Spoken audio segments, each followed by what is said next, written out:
bien-aimés dans le Seigneur, 3 textes aujourd'hui. Nous venons de lire déjà 3 plutôt. La première, la Bible dit, tu ne laisseras pas la sorcière vivre.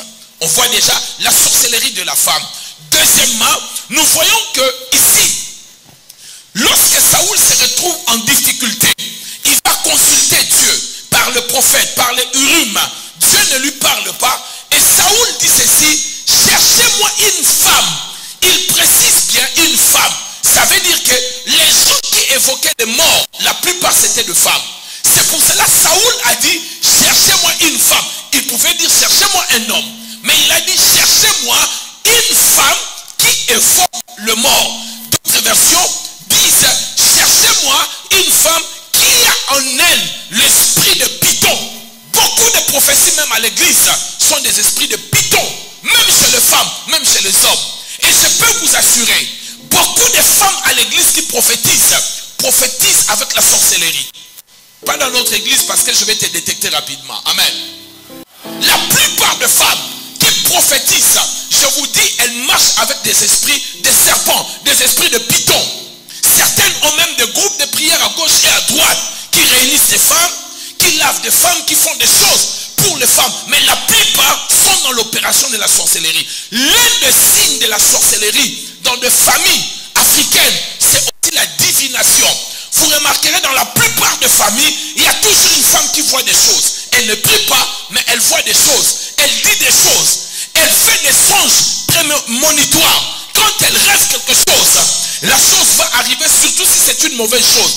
Rare fois, les bonnes choses arrivent quand elle rêve. Mais si elle te rêve en mal, le malheur doit arriver. Ça, ce sont des signes qui prouvent que la personne opère dans la sorcellerie. Je peux vous assurer, bien-aimés dans le Seigneur, il n'y a rien que Satan utilise comme la prophétie dans la sorcellerie. Même certains prophètes utilisent le voix mystique, soit de la famille, soit des serpents, pour parler aux hommes. Quelqu'un m'a dit amen. Je vais avancer, donnez-moi un bon amen. Il y a eu aussi une femme dans la Bible qu'on appelait Jézabel. Jézabel aussi était une sorcière. Lorsque vous regardez, je vous donne un petit aperçu rapidement de Jézabel. Qui était Jézabel? Jézabel était la fille d'un roi qu'on appelait Ethbal, qui était souverain de Tyr et de Sidon, donc en Liban, était marié à un roi qu'on appelait Akab. Et Akab était le 7e roi d'Israël. Lorsqu'ils se sont mariés avec Akab, pour des raisons politiques et économiques, cette femme, comme elle adorait déjà le Baal et adorait aussi Astarté, en fait c'est pratiquement la même divinité. L'autre c'est plutôt pour la déesse et l'autre, Astarté, c'est plus du côté déesse. Alors, ils ont fusionné toutes ces choses-là pour amener l'idolâtrie en Israël. Et quand on lit la parole, je lis dans la Bible, je vis dans 2 Rois chapitre 9 verset 22, on nous montre les caractéristiques de Jézabel. Jézabel, elle était une prostituée et elle était sorcière. Excusez-moi de vous parler comme ça, chère sœur. Vous savez, je vous aime beaucoup et je vous défends beaucoup. Toute femme qui pratique la prostitution, je vous dis, des choses se trouvent en elle. Ça ne peut pas manquer. Soit il y a un esprit de saut de Mami Water, ou soit il y a la sorcellerie. Naturellement, une femme a peur de tout. Une femme a même peur des moustiques. Mais quand vous voyez une femme rester sur un pont à 3 heures du matin, vous le voyez sur le boulevard, sous un arbre, il fait nuit, en train d'exposer son corps, ça ne peut qu'être un esprit de la sorcellerie pour avoir ce courage-là. Si ce n'est pas de la sorcellerie, alors ce n'est pas autre chose. J'ai parlé à quelqu'un. Tu te poses des questions. Où est-ce qu'elle trouve le courage de vivre de telle manière, d'avoir de telles pratiques? C'est la sorcellerie. Amen. Est-ce que je peux avancer? Donnez-moi un bon amen parce que j'étais en train de mettre la fondation. Donnez-moi un bon amen. Ainsi dans Naoum chapitre 3 verset 4, la Bible nous fait voir cette femme par la sorcellerie comment elle vendait des nations. Donc j'ai cité ici 5 versets qui prouvent que la sorcellerie de femmes existe.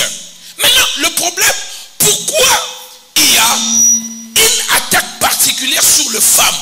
Pourquoi Satan utilise beaucoup de femmes dans la divination, dans la magie, dans des cartes des cartomanciennes, de voyantes. Regardez même en France, la plupart ou dans le monde, les mandona, les séqués, ce ne sont pas des hommes.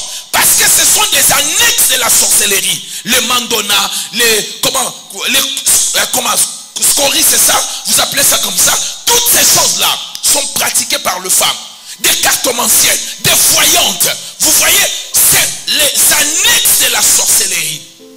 Et la plupart, c'est utilisé par les femmes. Vous les hommes, cherchez à connaître là où vous entrez. Là où vous allez pour avoir le plaisir.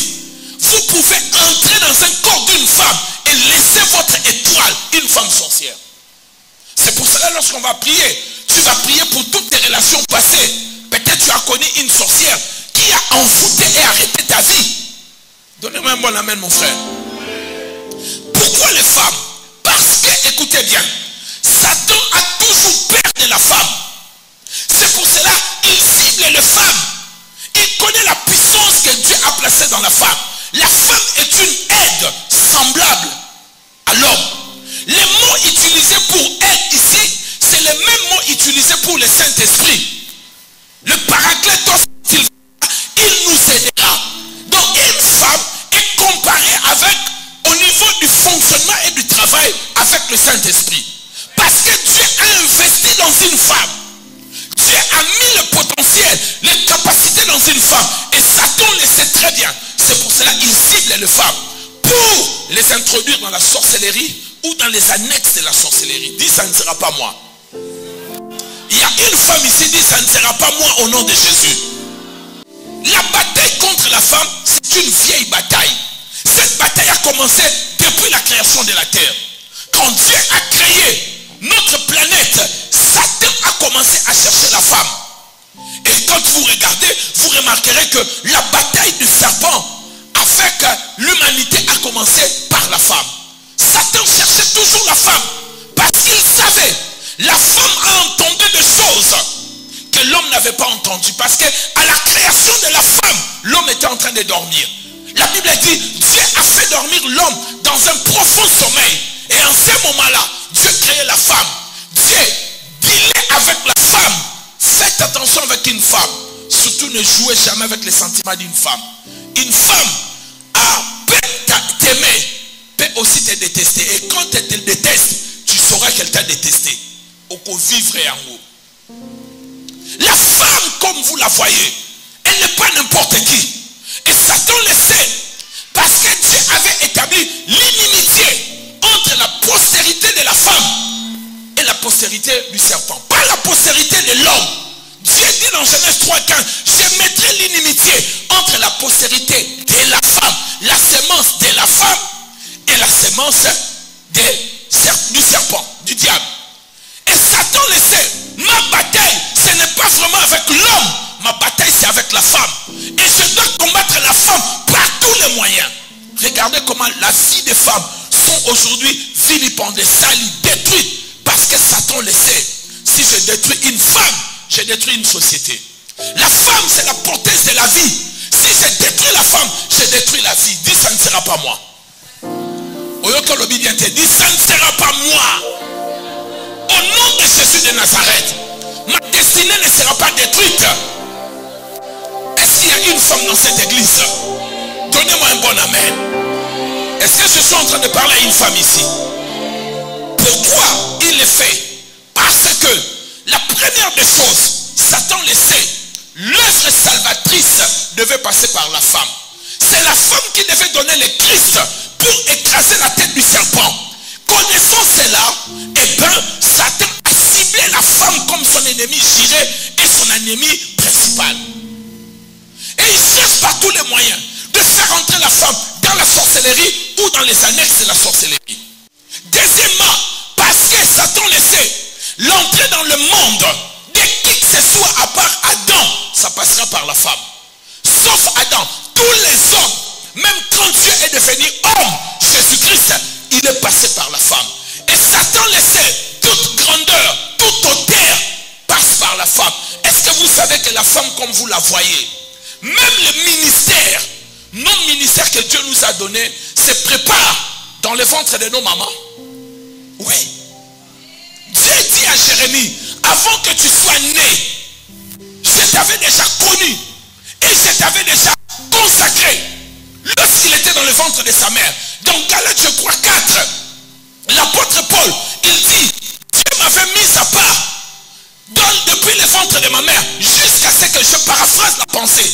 Il m'a mis à part depuis le ventre de ma mère. Il m'avait déjà mis à part. Il attendait le temps pour me faire sortir. L'appel vient de Dieu. La préparation commence dans le ventre de nos parents. C'est ainsi, vous allez voir l'appel comme l'appel de Samson a été préparé dans le ventre de sa mère.